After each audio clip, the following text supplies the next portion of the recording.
श्री गणेशाय नमः। श्री जानकी वल्लभो विजयते। यह सुनकर पार्वती जी मुस्कुराकर बोली, हे विज्ञानी मुनिवरों, आपने उचित ही कहा। आपकी समझ में शिव जी ने कामदेव को अब जलाया है। अब तक तो वे विकार युक्त कामी ही रहे, किंतु हमारी समझ से तो शिव जी सदा से ही योगी, अजन्मा, अनिंद्य, काम रहित और भोगहीन हैं। और यदि मैंने शिव जी को ऐसा समझकर ही मन, वचन और कर्म से प्रेम सहित उनकी सेवा की है, तो हे मुनीश्वरों सुनिए, वे कृपा निधान भगवान मेरी प्रतिज्ञा को सत्य करेंगे। आपने जो यह कहा कि शिव जी ने कामदेव को भस्म कर दिया, यही आपका बड़ा भारी अविवेक है। हे तात, अग्नि का तो यह सहज स्वभाव ही है कि पाला उसके समीप कभी जा ही नहीं सकता, और जाने पर वह अवश्य नष्ट हो जाएगा। महादेव जी और कामदेव जी के संबंध में भी यही न्याय बात समझना चाहिए। पार्वती जी के वचन सुनकर और उनका प्रेम तथा विश्वास देखकर मुनि हृदय में बड़े प्रसन्न हुए। वे भवानी को सिर नवाकर चल दिए और हिमाचल के पास पहुंचे। उन्होंने पर्वतराज हिमाचल को सब हाल सुनाया। कामदेव का भस्म होना सुनकर हिमाचल बहुत दुखी हुए। फिर मुनियों ने रति के वरदान की बात कही। उसे सुनकर हिमवान ने बहुत सुख माना। शिव जी के प्रभाव को मन में विचार कर हिमाचल ने श्रेष्ठ मुनियों को आदर पूर्वक बुला लिया और उनसे शुभ दिन, शुभ नक्षत्र और शुभ घड़ी सोधवा कर वेद की विधि के अनुसार शीघ्र ही लग्न निश्चय कराकर लिखवा लिया। फिर हिमाचल ने वह लग्न पत्रिका सप्तऋषियों को दे दी और चरण पकड़कर उनकी विनती की। उन्होंने जाकर वह लग्न पत्रिका ब्रह्मा जी को दी। उसको पढ़ते समय उनके हृदय में प्रेम समाता न था। ब्रह्मा जी ने लग्न पढ़कर सबको सुनाया। उसे सुनकर सब मुनि और देवताओं का सारा समाज हर्षित हो गया।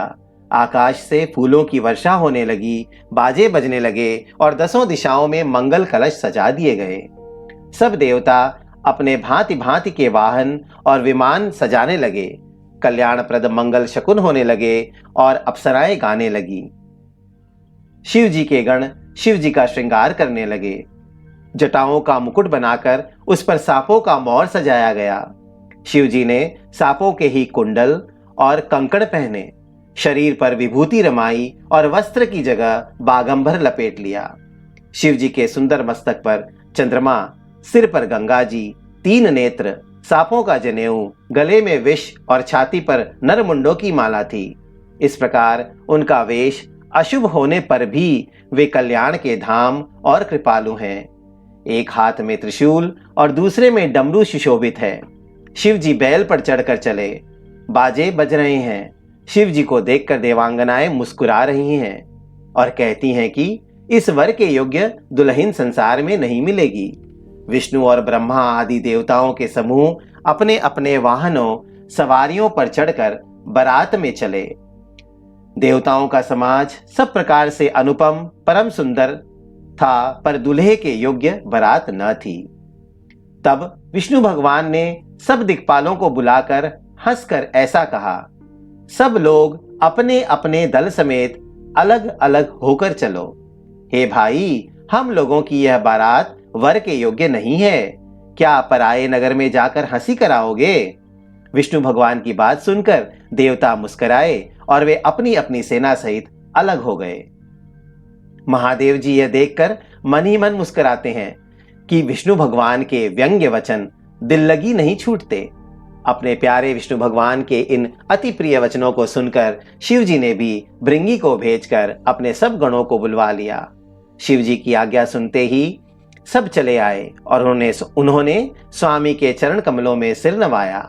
तरह तरह की सवारियों और तरह तरह के वेश वाले अपने समाज को देखकर शिव जी हंसे।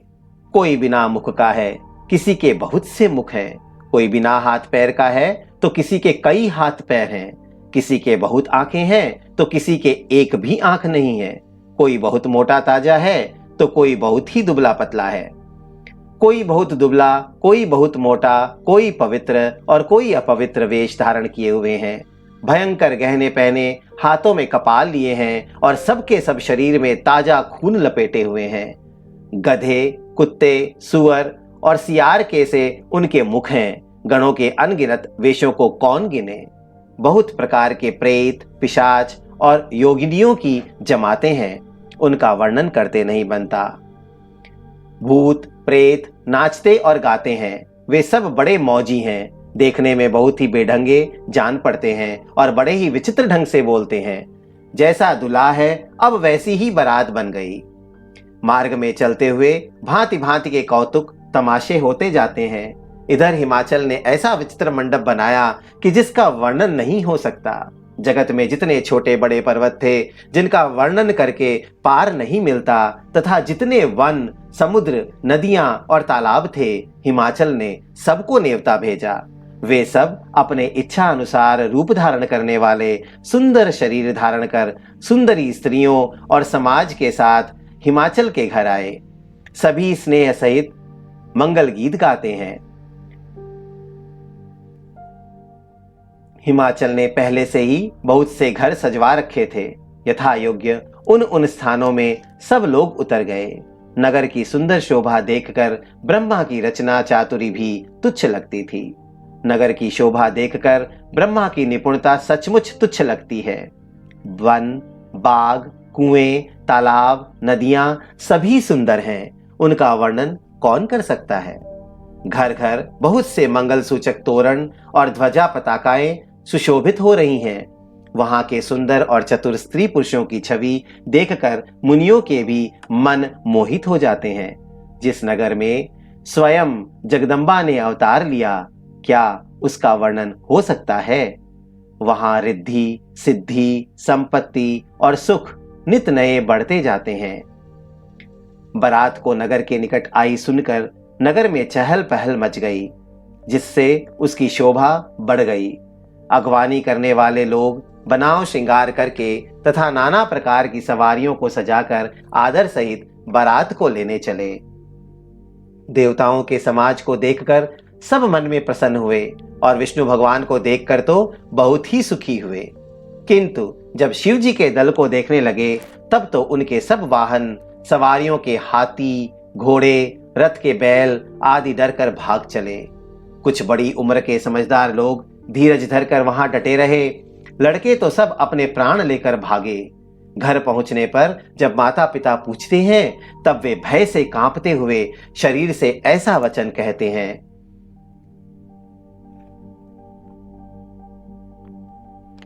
क्या कहें, कोई बात कही नहीं जाती। यह बारात है या यमराज की सेना।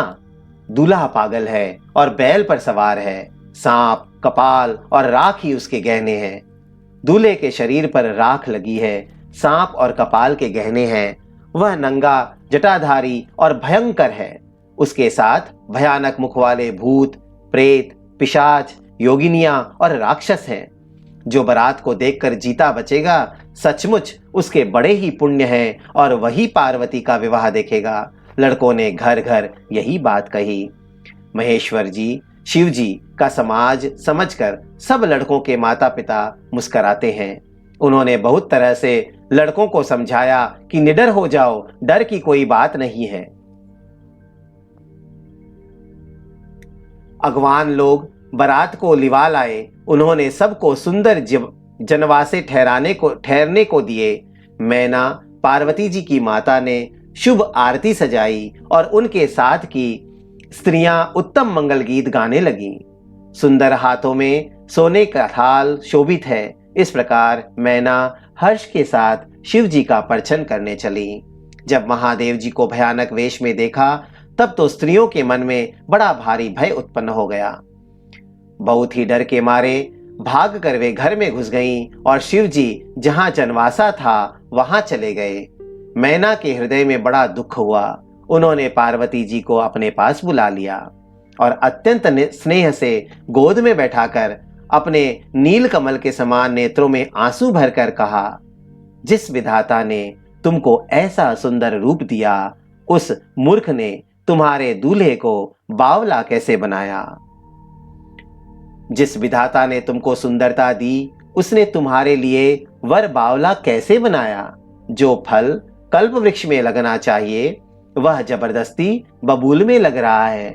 मैं तुम्हें लेकर पहाड़ से गिर पड़ूंगी, आग में जल जाऊंगी या समुद्र में कूद पड़ूंगी। चाहे घर उजड़ जाए और संसार भर में अपकीर्ति फैल जाए, पर जीते जी मैं इस बावले वर से तुम्हारा विवाह न करूंगी। हिमाचल की स्त्री मैना को दुखी देखकर सारी स्त्रियां व्याकुल हो गईं। मैना अपनी कन्या के स्नेह को याद करके विलाप करती, रोती और कहती थी, मैंने नारद का क्या बिगाड़ा था, जिन्होंने मेरा बसता हुआ घर उजाड़ दिया और जिन्होंने पार्वती को ऐसा उपदेश दिया कि जिससे उसने बावले वर के लिए तप किया। सचमुच उनके न किसी का मोह है, न माया, न उनके धन है, न घर है और न स्त्री ही है। वे सबसे उदासीन हैं। इसी से वे दूसरे का घर उजाड़ने वाले हैं। उन्हें न किसी की लाज है, न डर है। भला बांझ स्त्री प्रसव की पीड़ा को क्या जाने? माता को विकल देखकर पार्वती जी विवेक युक्त कोमल वाणी बोली, हे माता, जो विधाता रच देते हैं वह टलता नहीं। ऐसा विचार कर तुम सोच मत करो। जो मेरे भाग्य में बावला ही पति लिखा है, तो किसी को क्यों दोष लगाया जाए? हे माता, क्या विधाता के अंक तुमसे मिट सकते हैं? वृथा कलंक का टीका मत लो। हे माता, कलंक मत लो, रोना छोड़ो। यह अवसर विषाद करने का नहीं है। मेरे भाग्य में जो दुख सुख लिखा है, उसे मैं जहां जाऊंगी वहीं पाऊंगी।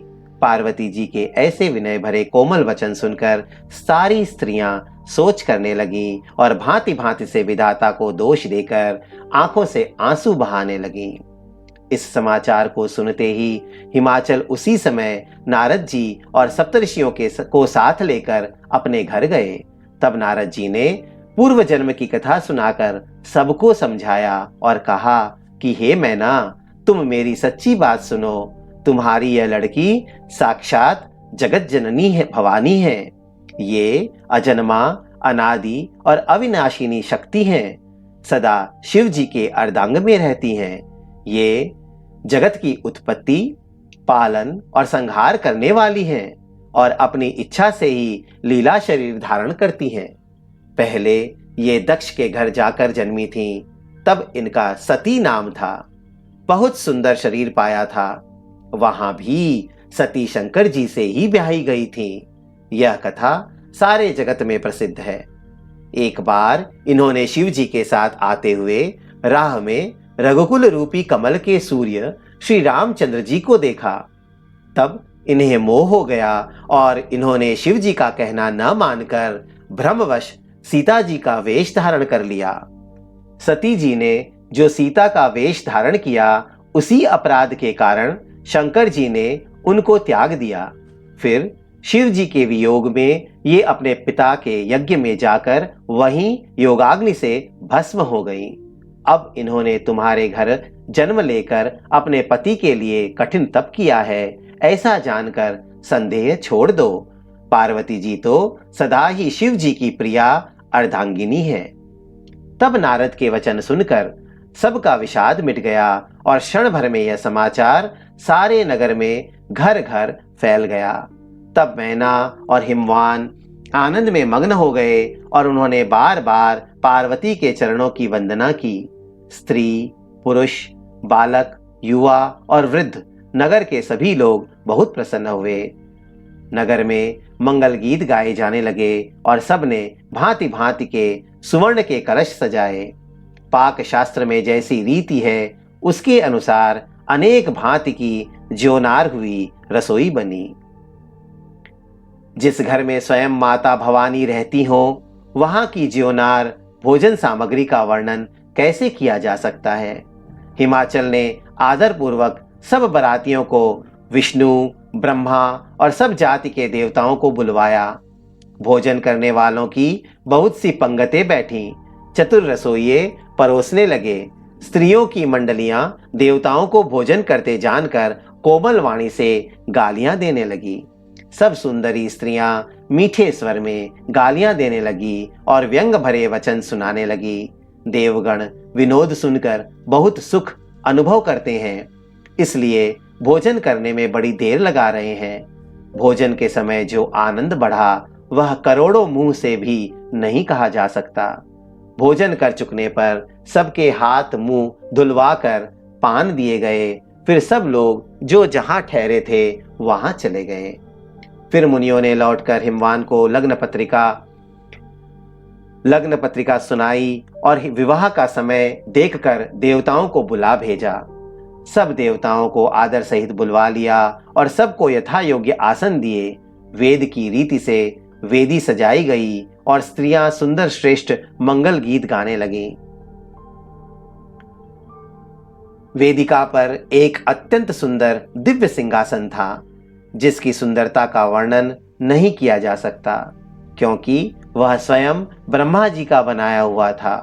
ब्राह्मणों को सिर नवाकर और हृदय में अपने स्वामी श्री रघुनाथ जी का स्मरण करके शिव जी उस सिंहासन पर बैठ गए। फिर मुनीश्वरों ने पार्वती जी को बुलाया। सखियां श्रृंगार करके उन्हें ले आईं। पार्वती जी के रूप को देखते ही सब देवता मोहित हो गए।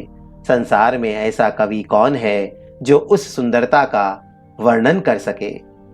पार्वती जी को जगदम्बा और शिव जी की पत्नी समझकर देवताओं ने मन ही मन प्रणाम किया। भवानी जी सुंदरता की सीमा हैं, करोड़ों मुखों से भी उनकी शोभा नहीं कही जा सकती। जगत जननी पार्वती जी की महान शोभा का वर्णन करोड़ों मुखों से भी करते नहीं बनता।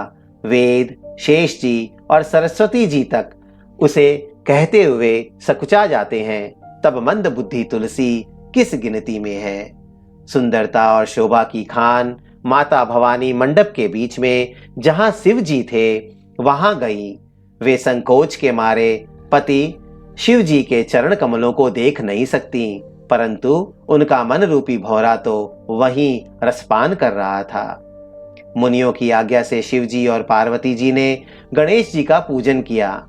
मन में देवताओं को अनादि समझकर कोई इस बात को सुनकर शंका न करे कि गणेश जी तो शिव पार्वती की संतान हैं, अभी विवाह से पूर्व ही वे कहां से आ गए।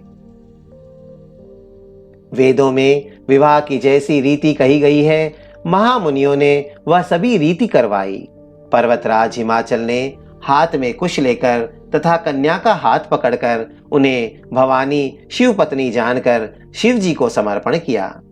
जब महेश्वर शिव जी ने पार्वती का पाणी ग्रहण किया, तब इंद्र आदि सब देवता हृदय में बड़े ही हर्षित हुए। श्रेष्ठ मुनिगण वेद मंत्रों का उच्चारण करने लगे और देवगण शिव जी का जय जयकार करने लगे। अनेकों प्रकार के बाजे बजने लगे। आकाश से नाना प्रकार के फूलों की वर्षा हुई। शिव पार्वती का विवाह हो गया। सारे ब्रह्मांड में आनंद भर गया। दासी, दास, रथ, घोड़े, हाथी, गायें, वस्त्र और मणि आदि अनेक प्रकार की चीजें, अन्न तथा सोने के बर्तन गाड़ियों में लदवा कर दहेज में दिए, जिनका वर्णन नहीं हो सकता। बहुत प्रकार का दहेज देकर फिर हाथ जोड़कर हिमाचल ने कहा, हे शंकर, आप पूर्ण काम हैं, मैं आपको क्या दे सकता हूं। इतना कहकर वे शिव जी के चरण कमल पकड़कर रह गए। तब कृपा के सागर शिव जी ने अपने ससुर का सभी प्रकार से समाधान किया। फिर प्रेम से परिपूर्ण हृदय मैना जी ने शिव जी के चरण कमल पकड़े और कहा, हे नाथ, यह उमा मुझे मेरे प्राणों के समान प्यारी है। आप इसे अपने घर की टहलनी बनाइएगा और इसके सब अपराधों को क्षमा करते रहिएगा। अब प्रसन्न होकर मुझे यही वर दीजिए। शिव जी ने बहुत तरह से अपनी सास को समझाया। तब वे शिव जी के चरणों में सिर नवाकर घर गईं। फिर माता ने पार्वती को बुला लिया और गोद में बैठाकर यह सुंदर सीख दी, हे पार्वती, तू सदा शिव जी के चरण की पूजा करना। नारियों का यही धर्म है। उनके लिए पति ही देवता है और कोई देवता नहीं है। इस प्रकार की बातें कहते कहते उनकी आंखों में आंसू भर आए और उन्होंने कन्या को छाती से चिपटा लिया। फिर बोली कि विधाता ने जगत में स्त्री जाति को क्यों पैदा किया? पराधीन को सपने में भी सुख नहीं मिलता। यो कहती हुई माता प्रेम में अत्यंत विकल हो गई, परंतु कुछ समय जानकर, दुख करने का अवसर न जानकर उन्होंने धीरज धरा। मैना बार बार मिलती हैं और पार्वती के चरणों को पकड़कर गिर पड़ती हैं। बड़ा ही प्रेम है, कुछ वर्णन नहीं किया जाता। भवानी सब स्त्रियों से मिल भेंट कर फिर अपनी माता के हृदय से जा लिपटी। पार्वती जी माता से फिर मिलकर चली। सब किसी ने उन्हें योग्य आशीर्वाद दिए। पार्वती जी फिर कर माता की ओर देखती जाती थीं। तब सखियां उन्हें शिव जी के पास ले गईं। महादेव जी सब याचकों को संतुष्ट कर पार्वती के साथ घर कैलाश को चले। सब देवता प्रसन्न होकर फूलों की वर्षा करने लगे और आकाश में सुंदर नगाड़े बजने लगे। तब हिमवान अत्यंत प्रेम से शिव जी को पहुंचाने के लिए साथ चले। वृषकेतु शिव जी ने बहुत तरह से उन्हें संतोष कराकर विदा किया। पर्वतराज हिमाचल तुरंत घर आए और उन्होंने सब पर्वतों और सरोवरों को बुलाया। हिमवान ने आदर, दान, विनय और बहुत सम्मान पूर्वक सबकी विदाई की। जब शिव जी कैलाश पर्वत पर पहुंचे तब सब देवता अपने अपने लोकों को चले गए। तुलसीदास जी कहते हैं कि पार्वती जी और शिव जी जगत के माता पिता हैं, इसलिए मैं उनके श्रृंगार का वर्णन नहीं करता। शिव पार्वती विविध प्रकार के भोग विलास करते हुए अपने गणों सहित कैलाश पर रहने लगे। वे नित्य नए विहार करते थे। इस प्रकार बहुत समय बीत गया। तब 6 मुख वाले पुत्र स्वामी कार्तिक का जन्म हुआ, जिन्होंने बड़े होने पर युद्ध में तारकासुर को मारा। वेद, शास्त्र और पुराणों में स्वामी कार्तिक के जन्म की कथा प्रसिद्ध है और सारा जगत उसे जानता है। षडानंद स्वामी कार्तिक के जन्म, कर्म, प्रताप और महान पुरुषार्थ को सारा जगत जानता है। इसलिए मैंने वृषकेतु शिव जी के पुत्र का चरित्र संक्षेप से ही कहा है। शिव पार्वती के विवाह की इस कथा को जो स्त्री पुरुष कहेंगे और गाएंगे वे कल्याण के कार्यों और विवाह आदि मंगलों में सदा सुख पावेंगे। गिरजापति महादेव जी का चरित्र समुद्र के समान अपार है। उसका पार वेद भी नहीं पाते।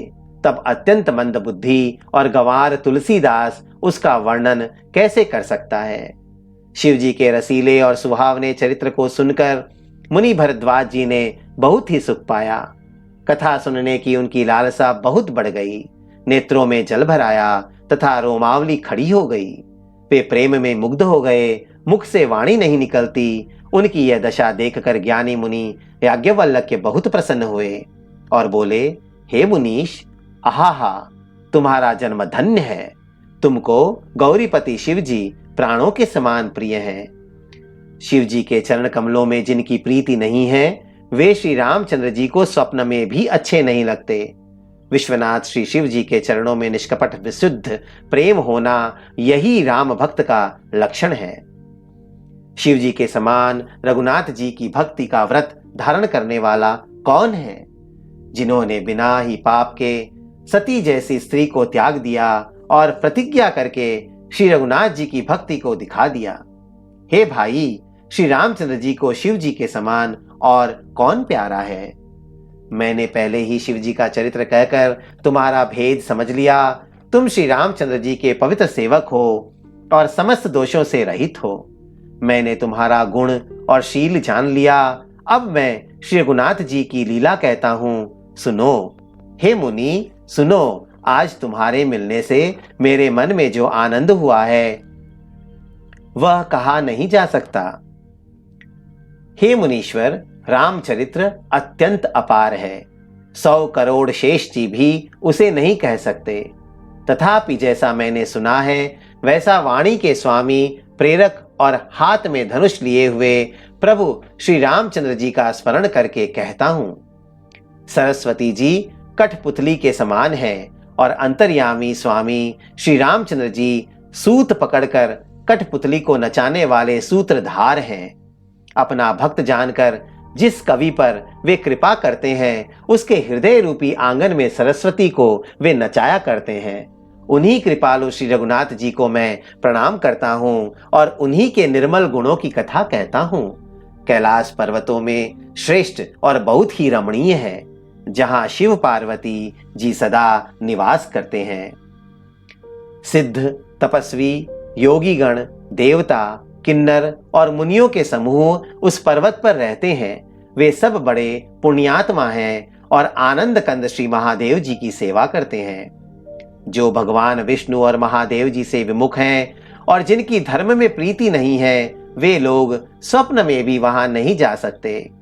उस पर्वत पर एक विशाल बरगद का पेड़ है, जो नित्य नवीन और सब काल छहों ऋतुओं में सुंदर रहता है। वहां 3 प्रकार की शीतल, मंद और सुगंध वायु बहती रहती है और उसकी छाया बड़ी ठंडी रहती है। वह शिव जी के विश्राम करने का वृक्ष है, जिसे वेदों ने गाया है।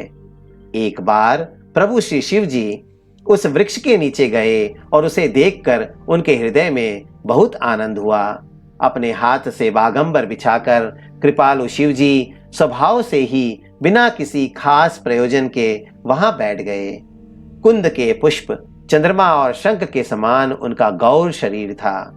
बड़ी लंबी भुजाएं थी और वे मुनियों के से बलकल वस्त्र धारण किए हुए थे। उनके चरण नए पूर्ण रूप से खिले हुए लाल कमल के समान थे। नखों की ज्योति भक्तों के हृदय को का अंधकार हरने वाली थी। सांप और भस्म ही उनके भूषण थे और उन त्रिपुरासुर के शत्रु शिव जी का मुख शरद पूर्णिमा के चंद्रमा की शोभा को भी हरने वाला, फीकी करने वाला था। उनके सिर पर जटाओं का मुकुट और गंगा जी शोभायमान थी। कमल के समान बड़े बड़े नेत्र थे। उनका नीलकंठ था और वे सुंदरता के भंडार थे। उनके मस्तक पर द्वितीया का चंद्रमा शोभित था। कामदेव के शत्रु शिव जी वहां बैठे हुए ऐसे शोभित हो रहे थे, मानो शांत रस ही शरीर धारण किए बैठा हो।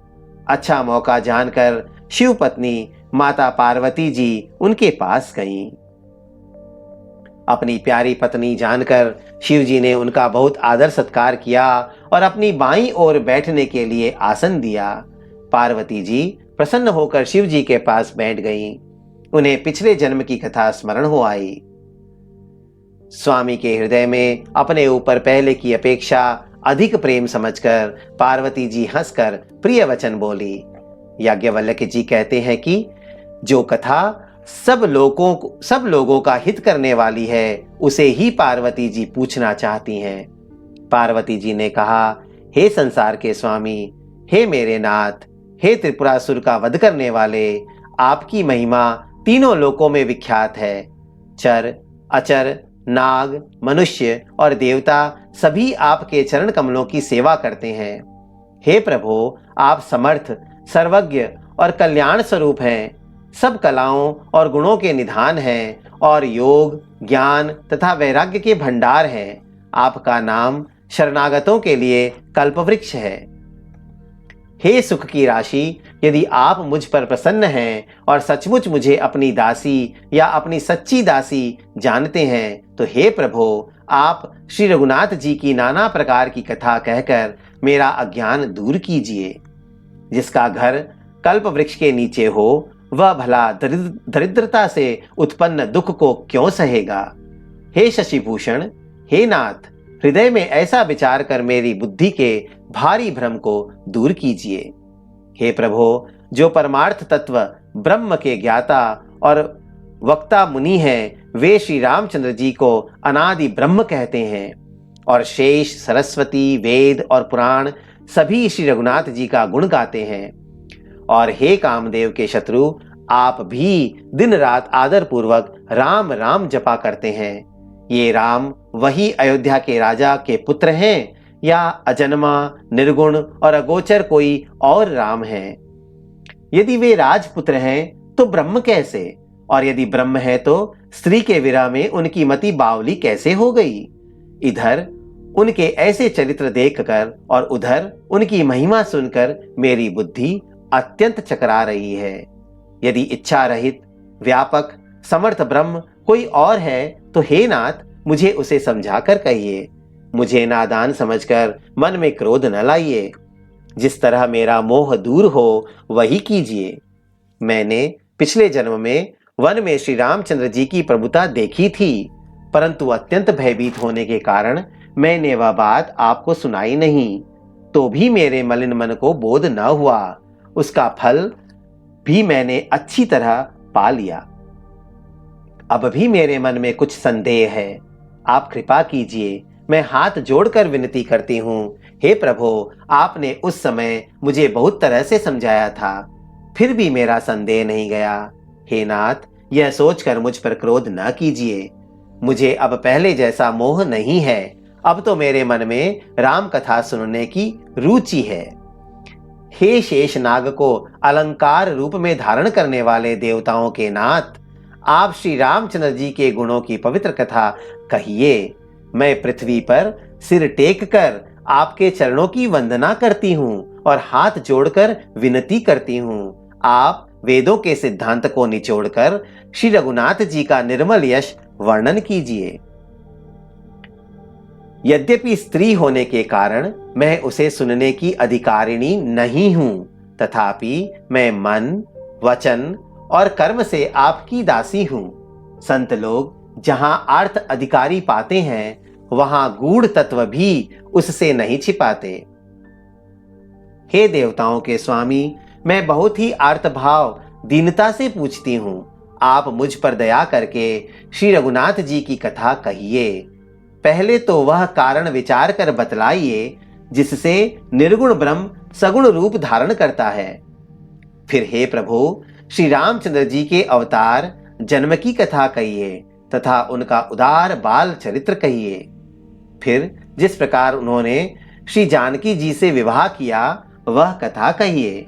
और फिर यह बतलाइए कि उन्होंने जो राज्य छोड़ा सो किस दोष से।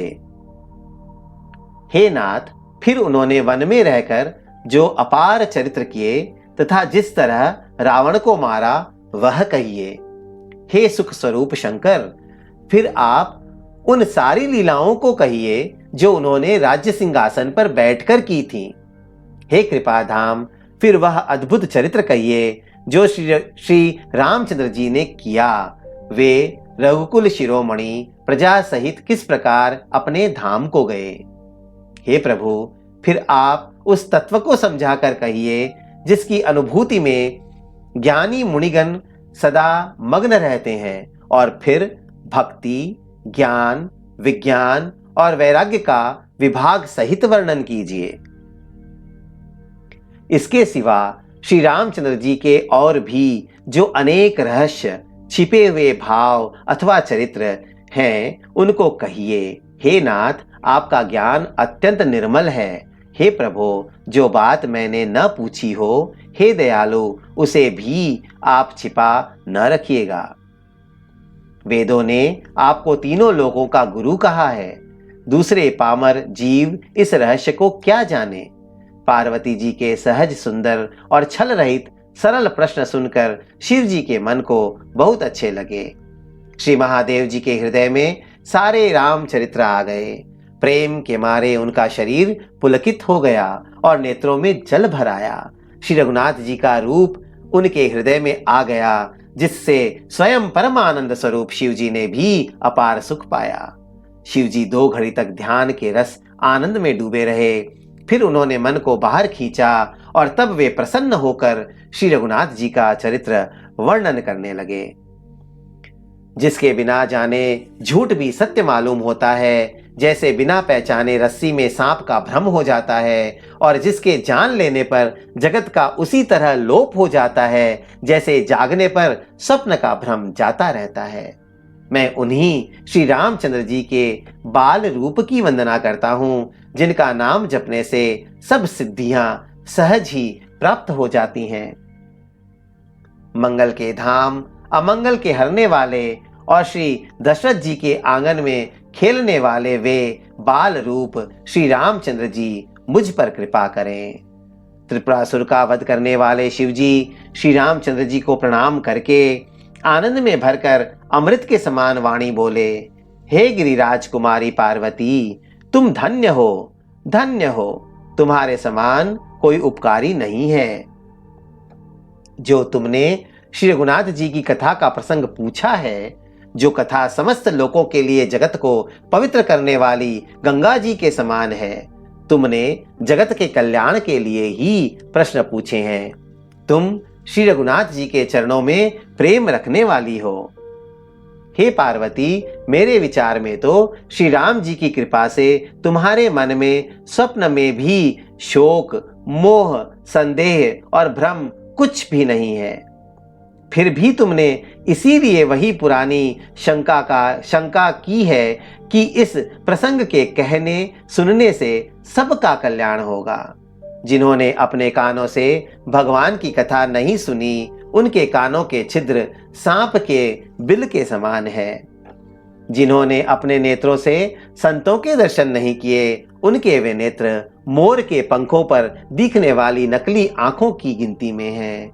वे सिर कड़वी तुम्बी के समान है, जो श्री हरि और गुरु के चरण तल पर नहीं झुकते। जिन्होंने भगवान की भक्ति को अपने हृदय में स्थान नहीं दिया, वे प्राणी जीते हुए ही मुर्दे के समान है। जो जीव श्री रामचंद्र जी के गुणों का गान नहीं करती, वह मेढक की जीभ के समान है। वह हृदय वज्र के समान कड़ा और निष्ठुर है, जो भगवान के चरित्र सुनकर हर्षित नहीं होता। हे पार्वती, श्री रामचंद्र जी की लीला सुनो। यह देवताओं का कल्याण करने वाली और दैत्यों को विशेष रूप से मोहित करने वाली है। श्री रामचंद्र जी की कथा कामधेनु के समान सेवा करने से सब सुखों को देने वाली है और सत्पुरुषों के समाज ही सब देवताओं के लोक हैं, ऐसा जानकर इसे कौन न सुनेगा। श्री रामचंद्र जी की कथा हाथ की सुंदर ताली है, जो संदेह रूपी पक्षियों को उड़ा देती है। फिर राम कथा कलयुग रूपी वृक्ष को काटने के लिए कुल्हाड़ी है।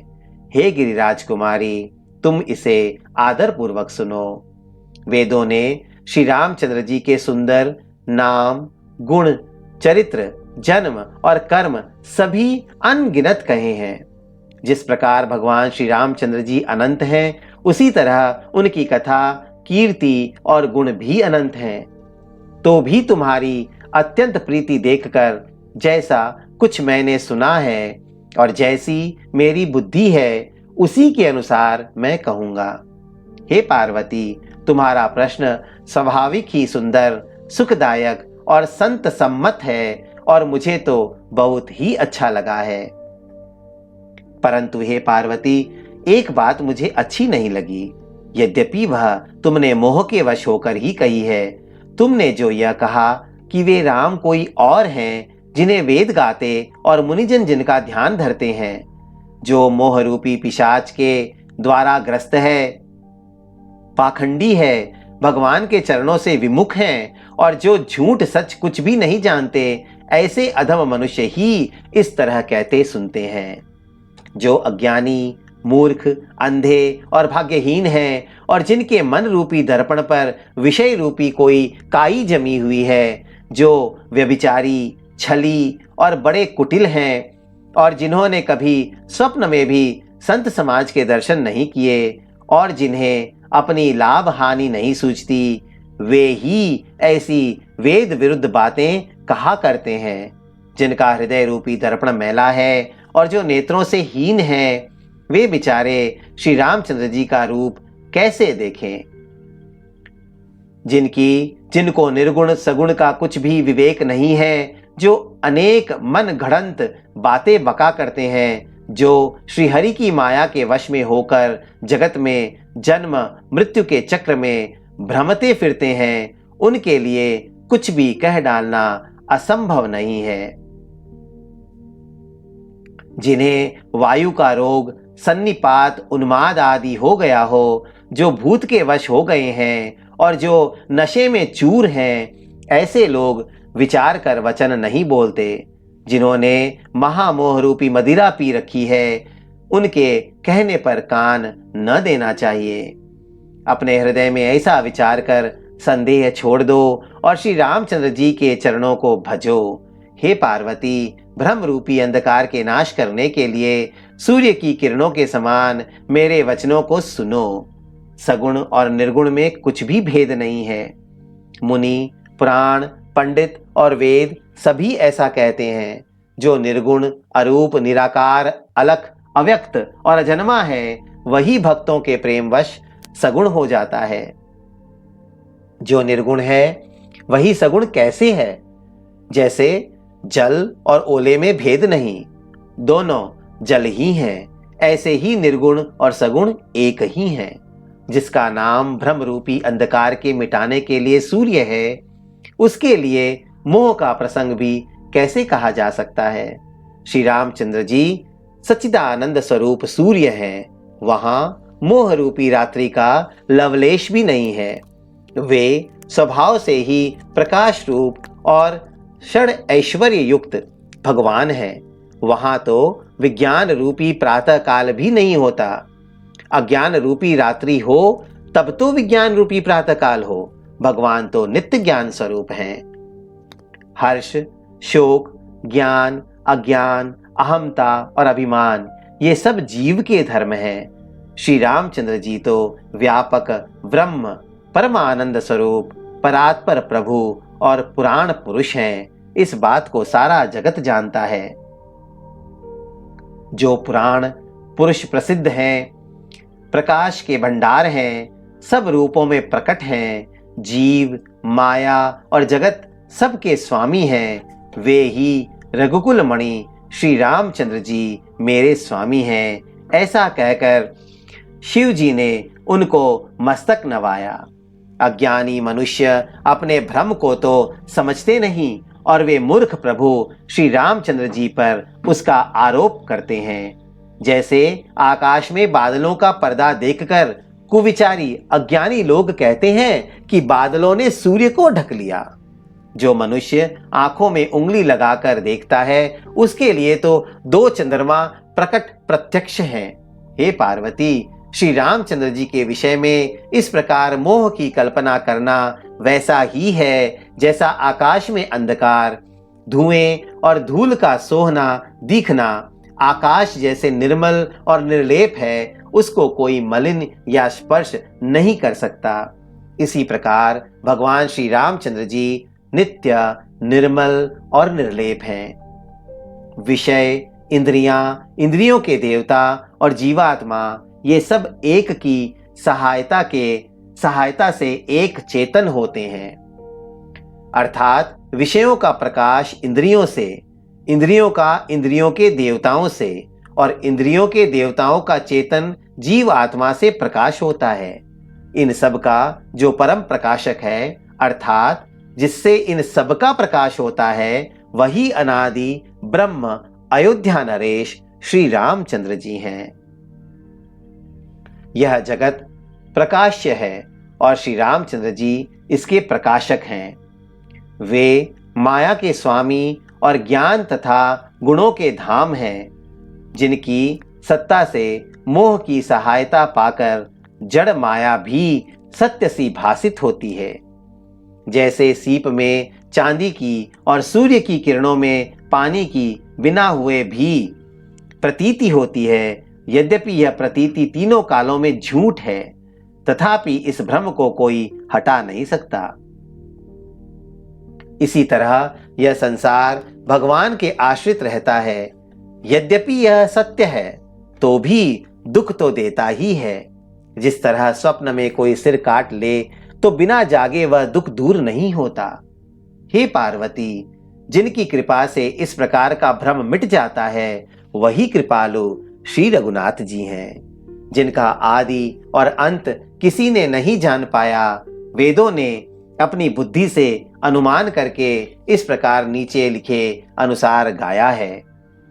वह ब्रह्म बिना ही पैर के चलता है, बिना ही कान के सुनता है, बिना ही हाथ के नाना प्रकार के काम करता है, बिना मुंह जिह्वा के ही सारे छहों रसों का आनंद लेता है और बिना ही वाणी के बहुत योग्य वक्ता है। वह बिना ही शरीर त्वचा के स्पर्श करता है, बिना ही आंखों के देखता है और बिना ही नाक के सब गंधों को ग्रहण करता है, सूंघता है। उस ब्रह्म की करनी सभी प्रकार से ऐसी अलौकिक है कि जिसकी महिमा कही नहीं जा सकती, जिसका वेद और पंडित इस प्रकार वर्णन करते हैं और मुनि जिसका ध्यान धरते हैं, वही दशरथ नंदन भक्तों के हितकारी अयोध्या के स्वामी भगवान श्री रामचंद्र जी हैं। हे पार्वती, जिनके नाम के बल से काशी में मरते हुए प्राणी को देखकर मैं उसे राम मंत्र देकर शोक रहित कर देता हूँ, मुक्त कर देता हूँ, वही मेरे प्रभु रघुश्रेष्ठ श्री रामचंद्र जी जड़ चेतन के स्वामी और सबके हृदय के भीतर की जानने वाले हैं। विवश होकर बिना इच्छा के भी जिनका नाम लेने से मनुष्यों के अनेक जन्मों में किए हुए पाप जल जाते हैं, फिर जो मनुष्य आदर पूर्वक उनका स्मरण करते हैं, वे तो संसार रूपी दुस्तर समुद्र को गाय के खुर से बने हुए गड्ढे के समान अर्थात बिना किसी परिश्रम के पार कर जाते हैं। हे पार्वती, वही परमात्मा श्री रामचंद्र जी हैं। उनमें भ्रम देखने में आता है, तुम्हारा ऐसा कहना अत्यंत ही अनुचित है। इस प्रकार का संदेह मन में लाते ही मनुष्य के ज्ञान, वैराग्य आदि सारे सद्गुण नष्ट हो जाते हैं। शिव जी के भ्रमनाशक वचनों को सुनकर पार्वती जी के सब कुतर्कों की रचना मिट गई। श्री रघुनाथ जी के चरणों में उनका प्रेम और विश्वास हो गया और कठिन असंभावना मन जिसका होना संभव नहीं, ऐसी मिथ्या कल्पना जाती रही। बार बार स्वामी शिव जी के चरण कमलों को पकड़कर और अपने कमल के समान हाथों को जोड़कर पार्वती जी मानो प्रेम रस में सान कर सुंदर वचन बोली। आपकी चंद्रमा की किरणों के समान शीतल वाणी सुनकर मेरा अज्ञान रूपी शरद ऋतु क्वार की धूप का भारी ताप मिट गया। हे कृपालु, आपने मेरा सब संदेह हर लिया। अब श्री रामचंद्र जी का यथार्थ स्वरूप मेरी समझ में आ गया। हे नाथ, आपकी कृपा से अब मेरा विषाद जाता रहा और आपके चरणों के अनुग्रह से मैं सुखी हो गई।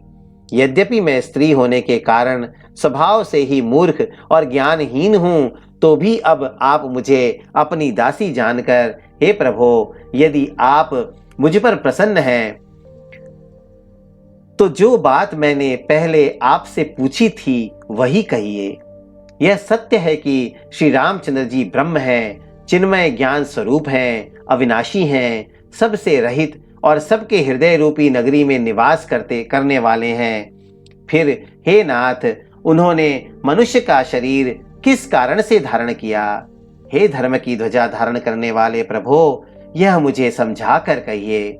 पार्वती के अत्यंत नम्र वचन सुनकर और श्री रामचंद्र जी की कथा में उनका विशुद्ध प्रेम देखकर तब कामदेव के शत्रु स्वाभाविक ही सुजान कृपा निधान शिव जी मन में बहुत ही हर्षित हुए और बहुत प्रकार से पार्वती की बड़ाई करके फिर बोले।